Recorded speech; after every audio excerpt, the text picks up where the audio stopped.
Welcome to my kitchen. बिस्मिल्लाहिर्रहमानिर्रहीम। अस्सलाम वालेकुम। लज़्ज़त भरे खाने में खुशामदीद। एक नई वीडियो के साथ मैं आपके लिए लेकर आई हूँ न्यू रेसिपी। मेरे साथ रहिएगा। आज हम बनाने जा रहे हैं ज़रदा चावल। वैसे तो चावल बनाने के बहुत ही मुख्तलिफ से तरीके हैं, लेकिन आज आप बनाइएगा मेरे साथ मेरे तरीके से। तो आज चले बनाते हैं ज़रदा चावल। बिस्मिल्लाहिर्रहमानिर्रहीम। सबसे पहले मैंने यहाँ पे चावल को, 1 गिलास चावल है हमारे पास, उसको मैंने अच्छे तरीके से धो के इसको भिगो के रख दिया है 1 से 2 घंटे के लिए, क्योंकि ये पक्की बासमती है तो इसको ज़्यादा टाइम के लिए भिगो दिया जाता है। अब यहाँ पे मैंने चावल को बॉयल होने के लिए रख दिया था और थोड़ी थोड़ी देर बाद हम देख रहे हैं कि ये चावल हमारे जो हैं वो गल गए हैं या नहीं। हमने 1 से 2 कनी इसके अंदर रखनी है। यहाँ पे देखें, हमारे चावल जो हैं वो हमने छान लिए हैं, क्योंकि हमारे चावल हो गए हैं बॉयल और ये अच्छे तरीके से बॉयल हो गए हैं। इसमें 1 से 2 कनी होनी चाहिए, क्योंकि फिर हमने इसको दम पे भी रखना है। अब हम दूसरी तरफ लेंगे एक पतीला, उसमें हम डालेंगे 1 गिलास चीनी। जितने चावल हमने लिए थे उतनी ही हम चीनी डालेंगे और उसमें थोड़ा सा पानी डाल के उसको चूल्हे पे चास बना लेंगे उसकी।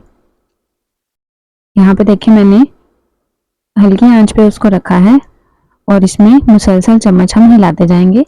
चम्मच हम इसको रोकेंगे नहीं, वरना ये साथ लगना शुरू हो जाएगी।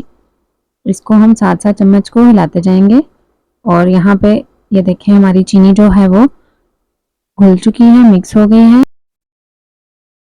इसके बाद हम इसको मिक्स करते जाएंगे, चम्मच हिलाते जाएंगे। इसमें यहाँ पे डाल दिया है ऑयल, आधा कप से कम हम इसमें ऑयल डाल देंगे, या आप इसको अपनी ज़रूरत के मुताबिक कम या ज़्यादा कर सकते हैं। ये देखिए यहाँ पे हमने ली है 4 अदद इलायची, वो हमने इसके अंदर डाल दी है। इलायची डालने के बाद हम इसको अच्छे तरीके से करेंगे मिक्स, ताकि जो ऑयल और चीनी है वो अच्छे तरीके से मिक्स हो जाए।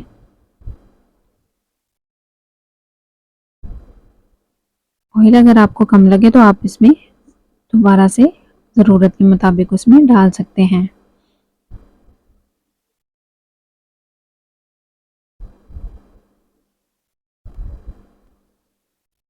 इसको हम करेंगे मिक्स। चम्मच आपने हिलाना नहीं छोड़ना। यहाँ पे देखें चावल जो हैं, जो हमने बॉईल करके रख लिए थे, वो अब हमने इसके अंदर डाल दिए हैं, इस शीरे के अंदर। और यहाँ पे हम इसको करेंगे अच्छे तरीके से मिक्स, कि जो तमाम शीरा है वो इसके अंदर मिक्स हो जाए। और हम इसको चावलों का पानी खुश्क होने तक इसको पका लेंगे। जब हमारा यहाँ पे चावल का पानी खुश्क हो जाएगा तो फिर हम इसको दम लगाएंगे, लेकिन उससे पहले यहाँ पे हम इसमें डाल रहे हैं, मेरे पास यहाँ पे गिरी थी, उसको मैंने बारीक बारीक काट लिया है, वो हमने इसके अंदर डाल दी है। और उसके बाद यहाँ पे देखें चावल हमारे खुश्क हो चुके हैं, तो इसमें हम डाल देंगे ज़रदा रंग। ज़रदा रंग डालने के बाद हम इसको दम पे रख देंगे 20 मिनट के लिए। जब यहाँ पे 20 मिनट पूरे हो जाएं, फिर ये देखें यहाँ पे हमने इसका दम खोल दिया है और इतनी अच्छा माशाल्लाह दम आ चुका है। इसके बाद आपके पास जो भी ड्राई इंग्रेडिएंट्स हैं या जो भी आपके पास ड्राई फ्रूट्स हैं वो आप इसके अंदर डाल सकते हैं, या जो चीज़ आपको पसंद है। यहाँ पे इसको अच्छे तरीके से मिक्स करेंगे और इसके बाद हमने यहाँ पे चावलों को डिश आउट कर दिया है। आप भी मज़ेदार सी रेसिपी ज़रूर बनाइएगा, खाने में बहुत ही मज़ेदार है। वीडियो पसंद आई हो तो लाइक सब्सक्राइब